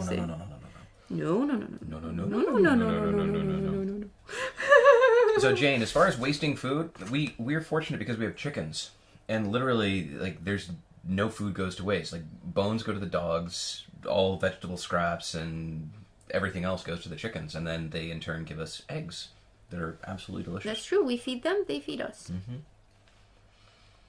Cindy would like to know if you've ever used alcohol markers over wax pencils. I have, and it does work. Again, it depends.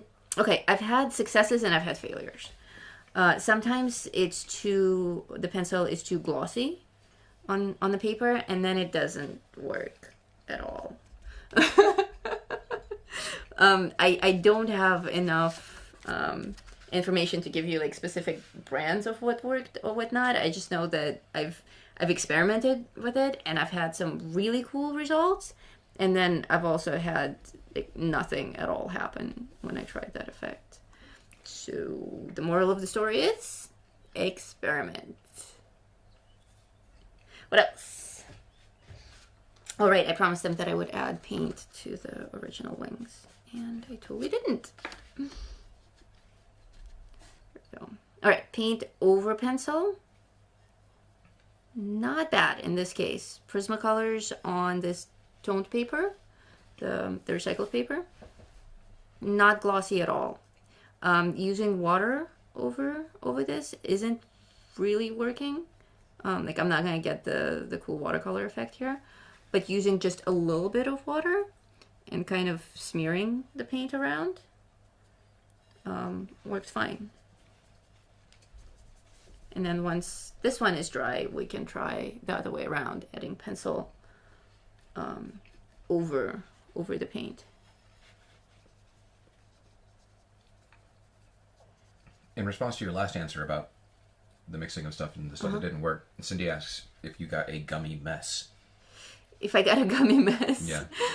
Yes, actually a gummy mess is a pretty good description of what I got.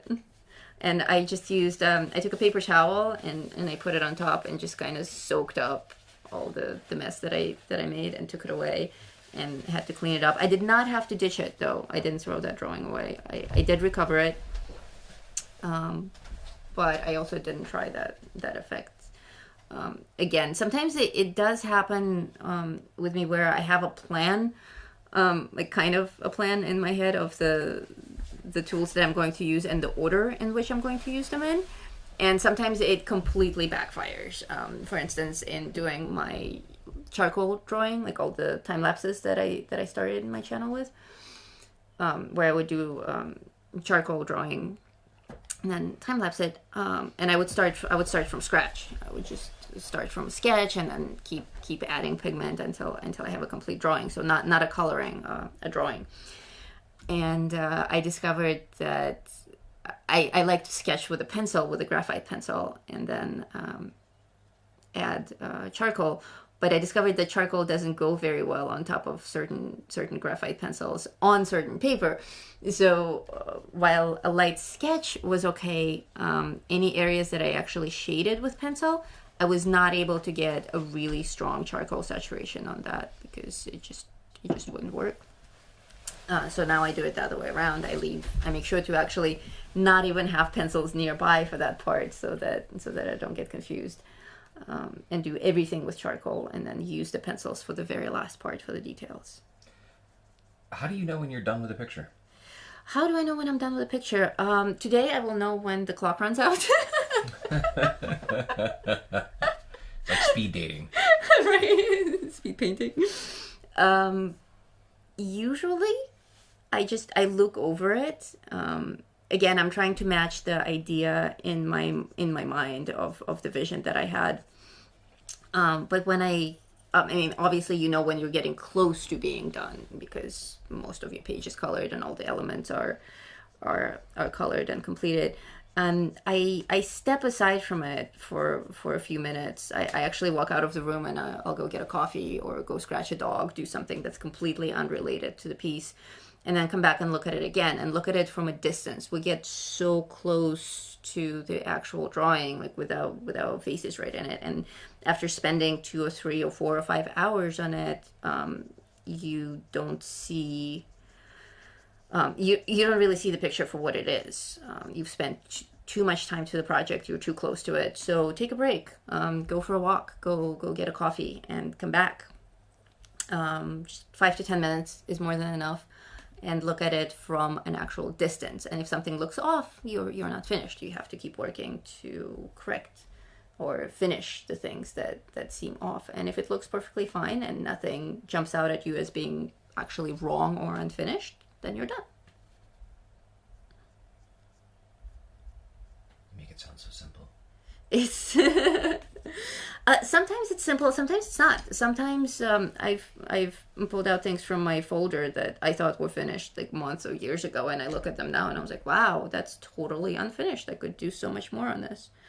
It's interesting. It's as though the relationship between you and the art is connected to where you are as a person at that particular point in your life. I think that's very true. So not just like Yeah. the emotions that you're feeling that day or the things that you're going through or the lens through which you see life, but also your collective experience and interpretation of the world.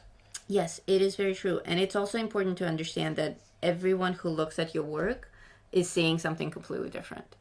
They're Right. seeing They're seeing it through their own lens. they're seeing it through their own lens. So it may not look finished to you, but it looks finished to everyone else who looks at it.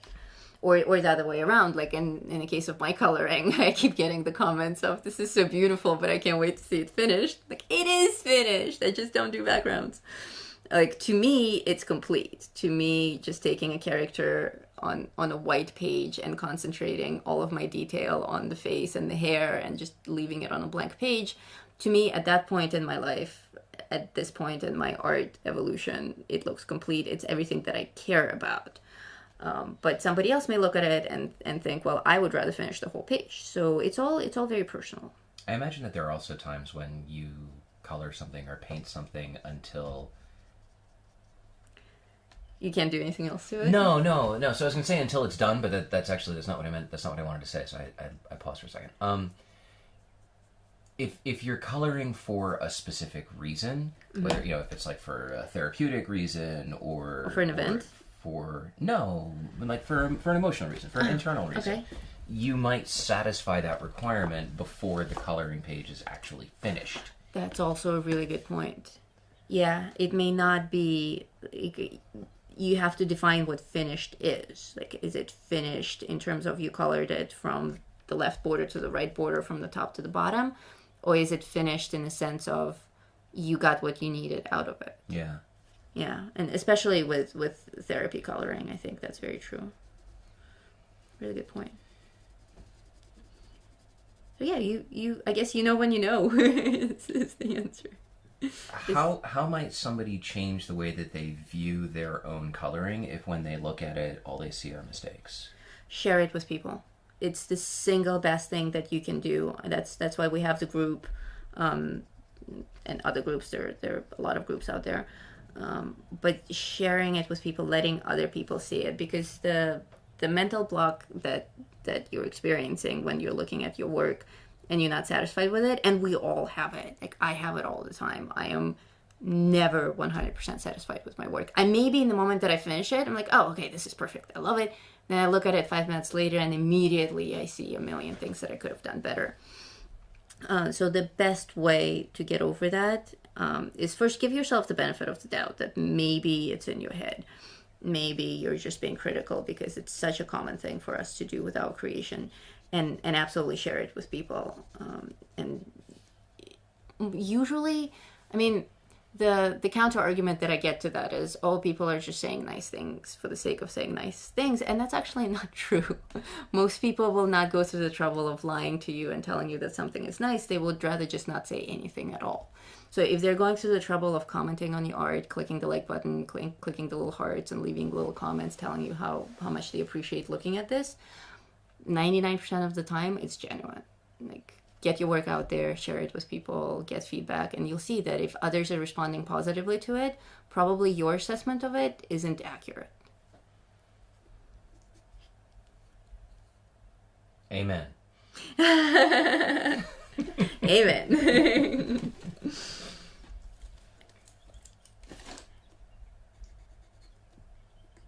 And it's people don't believe me when I say it, but it's so common for me as well. Like my mom has paintings on the wall that are mine from when I was a teenager, and every time I walk into her house, I'm like properly embarrassed that she has that stuff on the wall, because I think it's horrible. And she invites people to her house and she shows them. She's like, oh, my daughter painted this. I'm like, Mom, take it off the wall, it's terrible. But if I think about it, and I think about the friends that she has over at the house and their reactions to it, and it's actually not bad. It's good art. It's just not the art that I make today. Right. But it also is art that pins a specific point in your guys' relationship. Yeah. Because we were so close at that time, and I was always at home. Yeah. It was before I grew up and ran away. Before she got kidnapped by some strange man and dragged off to a foreign country. That's right. Hi, I'd like to marry your daughter. Okay. Yeah. Goodbye. Right. We're leaving now. So yeah, and we're not able to see our work objectively. So sharing it with other people, getting their opinions on it, Like, if you post something and literally every person who looks at it absolutely hates it or is offended by it, then maybe you should reevaluate it and see what in it offends people, and if that's the effect that you're going for. Maybe you want to be controversial. Maybe you don't. Feedback from people. Art is very social. It's a social beast. I always say that art is a conversation, and it's an ongoing conversation between the creator and the audience. If you don't show your art to anyone, we can get into this whole discussion of, is it even art then? Why go through the trouble of making it if you don't show it to anyone? And certainly there are things that I make that I never show anyone, like a lot of my sketches that just don't make the cut, don't need to be televised and broadcast. And then, whatever character sketches that are for future books or whatever, not everything needs to be shared. So having personal colorings that you don't show anyone is certainly fine, and having art that's for therapy only, like you need it for stress relief. But if you are doing a coloring page for stress relief and it stresses you out that it's not perfect enough, then it's not really good stress relief, is it? So that's also something to consider. It's like, why are you doing it? If you're just doing it to play and to relax, then let yourself go. Don't be so judgmental. It's not about reaching a certain goal. It's about the process and enjoying it. So I'm doing pencils over acrylic paint on this batch right now, and I'm absolutely loving it. Like the saturation is pure. I can add any colors that I want. And I have this nice black background, not black, but dark purple background to add my colors to. Really, really like it. It was a lot faster to do this wing than it was to do this other one that we started with pencils. The effect that I'm achieving is almost identical, but starting with a layer of acrylic paint really sped things up, and it's allowing me to do more details, to make more details with my really sharp colored pencils. I see that there's typing happening to my side. Is there something that I can answer? Well, first of all, there's a question of whether you could... I don't know if the question is if it could be a live stream or a series of live streams, or just video content, but if you could do the journey of a doll being created or possibly a skull coming back to life. Yes, that can be done. That does take long. It takes several days. And when it comes to skulls, there are very long, boring periods of things having to cure and dry. So it would make... I could make a video out of it, like an edited video of time has passed, next step is happening now. And then I can show you some of the creations during the live stream that we're doing on coloring or painting. Would that be interesting? People really like the skull idea. Okay.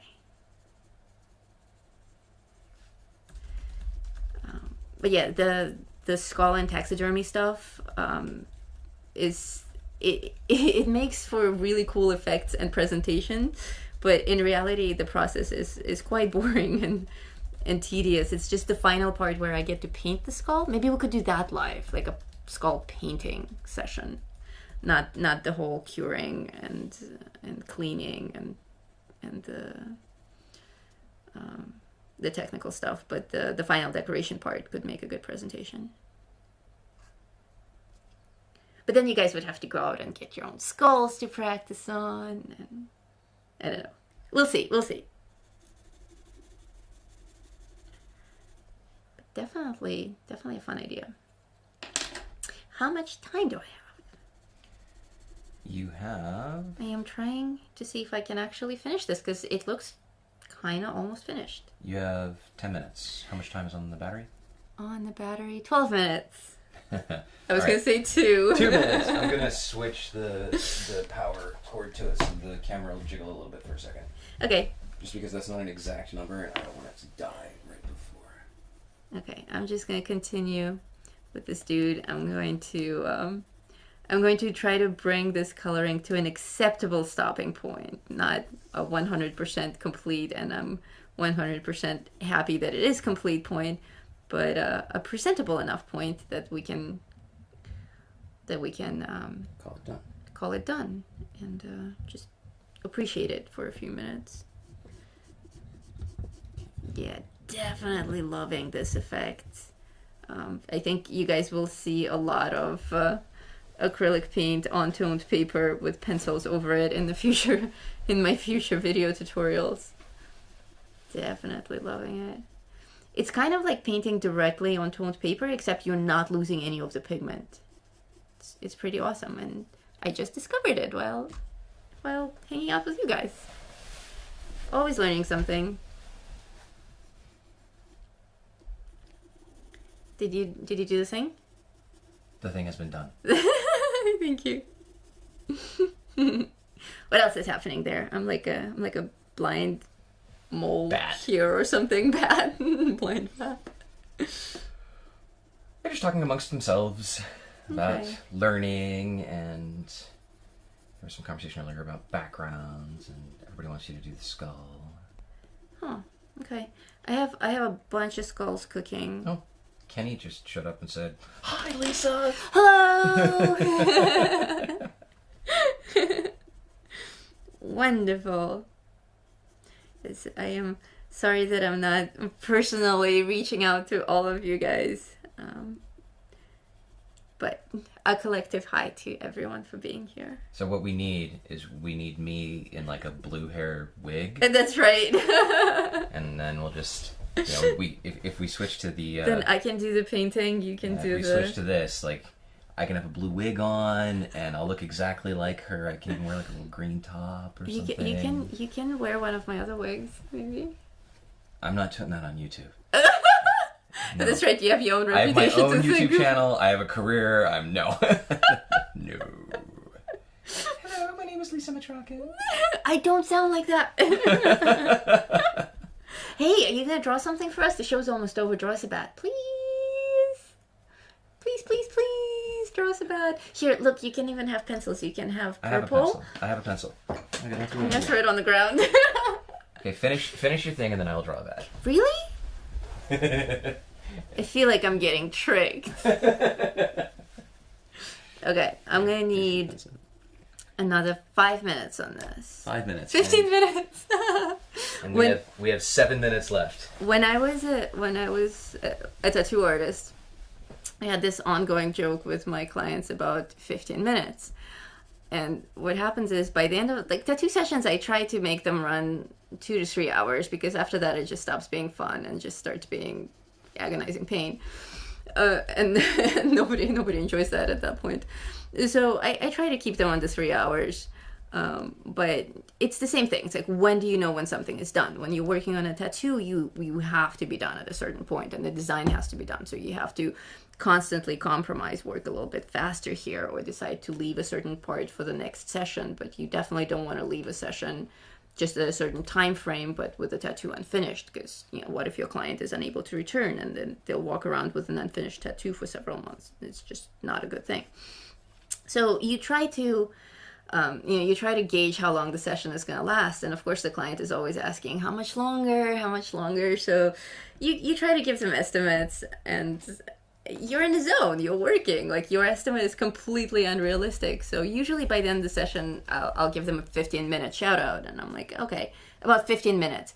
And apparently I did this to everyone. When I would say 15 minutes, it was reliably 45 minutes left. So the returning clients who knew me well would always laugh at this. The second I would say 15 minutes, they'd be like, oh God, another 45 minutes of this.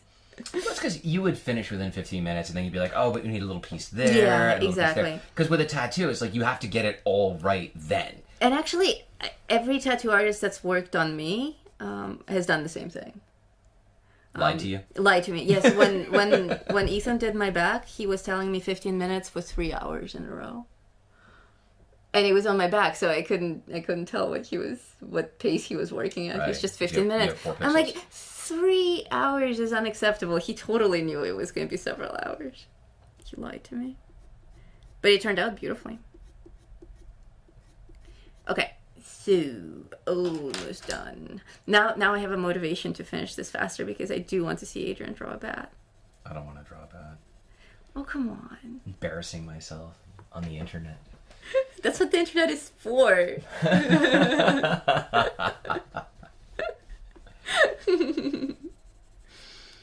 Alright, as we're finishing this up... What if I just like occupy this little piece here and I just draw while you're finishing up? Yeah, okay, let's do it. I'm drawing a bat. And this way, nobody will get confused that it was me drawing the bat. Because if somebody tunes in afterwards... Yeah, because And they our just- arms look so similar. So similar. So much alike there. Yeah. Oh, that's more of my work, by the way. It's a very old tattoo. My arm doesn't fit on the screen. Oh, yeah, it totally doesn't. Go away. Yeah, I did a bunch of your tattoos, right? Yes, you did a bunch of my tattoos. That is correct. Okay. Adrian draws a bat. Adrian draws a bat. This is a historic moment. This is the first time Adrian But is I don't drawing on actually have very camera. much screen. Okay, wait, I'll move. Let's see. Bats have ears, right? That's it's a great start. Bats have ears. Really embarrassing. It's gonna be like a Batman logo. I think they go like that, right? And Look, then you it even goes have a bat right here. down. Oh, there's two of them. Okay, Okay, no, you can draw one bat. I have an eraser. Wait, I do have an eraser. Everything will be fine. No, me. Everything will be fine because you have an eraser. I'm very stressed. It's okay. You can eat a cupcake I'm like afterwards. shaking. Okay, let's see. So I'm gonna go like this. This is how my bat will look. And he's gonna have a head. And his head will have ears. Bats have large ears, right? Yes, bats have very large ears. Okay, so he'll have large ears, and he'll have little bat eyes. And what does his nose look like? Oh my gosh, it looks It's like like- a it's it's like like a a little pig- triangle pig nose. It's like a little pig nose, yes. Okay, it's good that I have a thing to compare it to. And he'll have little teeth. Little teeth. Little Okay. white teeth. Okay, on my side, I'm using a white gel pen. I think I showed you guys this pen last time. My bat looks stoned. And, yeah, he does. He looks like a stone dog. Hey, he looks very much like how Foxtail looked Yes. in the other drawing. Yes. Okay. But Foxtail looks stoned in real life. Okay, but bats they have like a little body too, right? They have bodies, yes, bats have bodies. And little bat feet. And little bat feet. Oh my god, they're so cute. He only has one wing. I can't even imagine what's happening in the chat right now. I'm like bright red. Look at me in the screen. I'm like Oh my bright god, you have bright red. It's also really hot in this room. That's not why I'm red. I'm gonna start crying. I might actually start crying right now. Okay, I'm gonna draw. He gets- Welcome to Lisa's channel where she makes her guests cry. It's another wing. There we go. That wing looks right. Oh my god, what is that? It's a bat with a head glider. Every one of his wings looks like a separate bat. Okay, I think I don't know how his little fingers work. They go. No, they don't go like that. They go like I start crying. this or something. There. That's how his fingers will go. They'll go like that. Oh, see, that kind of works. Okay, so he's got that. And he's got like little hook things or something up there, doesn't he? See, you know your bats. Meanwhile, on the coloring page, a bat! Wait, you have to sign it. Ta-da! We did it. We got him to draw. Oh man! How on a level of on a scale of 1 to 10, how stressed are you right now? 7. 7. That's not so bad. I think my computer just went to sleep. Oh. Okay, I'm gonna relocate my page back. Well, that was something. Thank you kindly. Oh Yeah, my god. my He computer had just went to to like leave the room and breathe. I have to leave the room and get a power supply. Okay, so in the meantime, I'm using a white gel pen to do some final glow effects on this bat that's in front of the window. And with the gel pen, when you apply it, it's actually very jelly. It's like applying whiteout. So I have a few seconds for it to set and dry, and in those few seconds, I take another pencil, white or light gray, and I use that as my blender to blend. Hello, technology. My computer. Oh.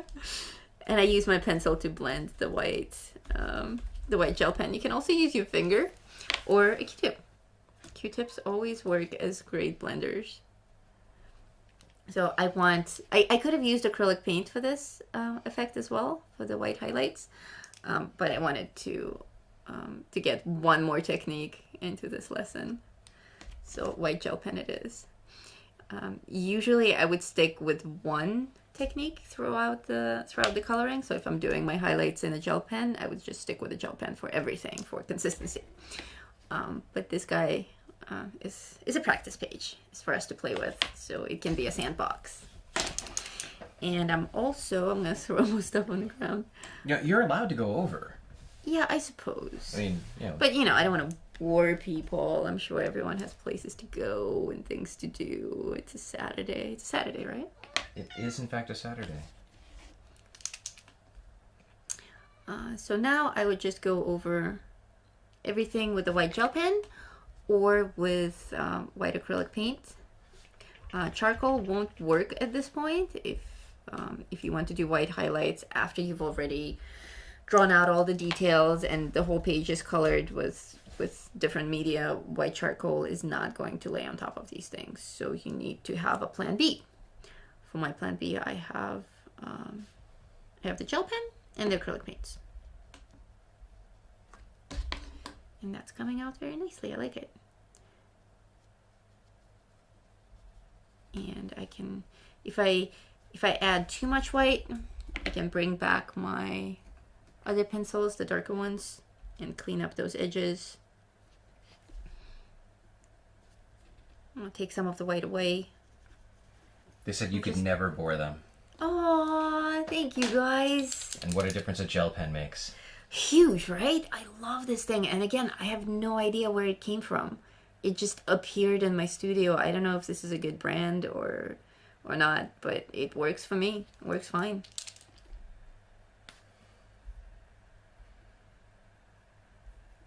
Okay. It's hard to stop. It's very hard to stop. I could work on this for another half an hour probably, but I think it's a good time to bring the show to an end. I think enough of the technique was demonstrated to get the point across.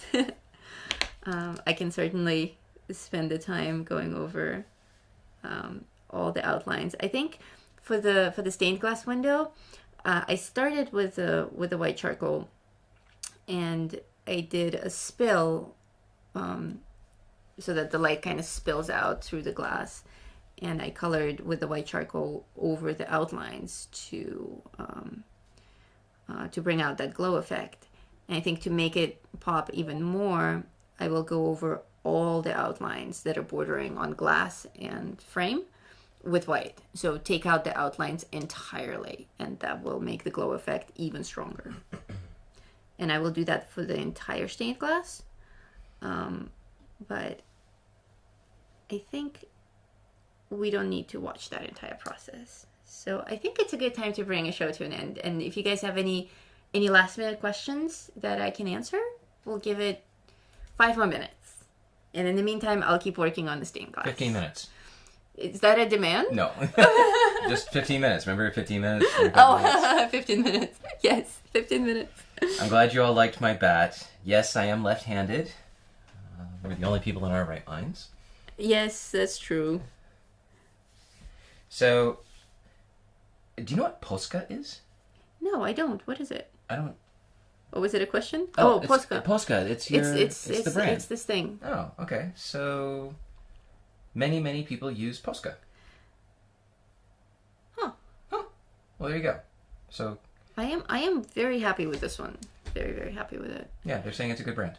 Cool. So if you have any questions, speak now or hold your peace until the next live stream. Or at least until the video comes out on YouTube and you can comment questions. Right, or until you see me on Facebook in a few minutes. Abby's also left-handed. Rock on, represent. Nice. Actually, I think pretty much everyone in Lisa's life is left-handed. Yes, that's very true. Like most of our friends are left-handed. Pretty much everyone. Yeah.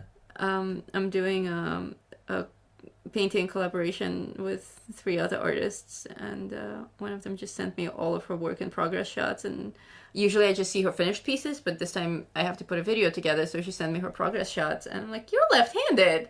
It's totally obvious from the direction of your brush strokes. So more left-handed people in my life.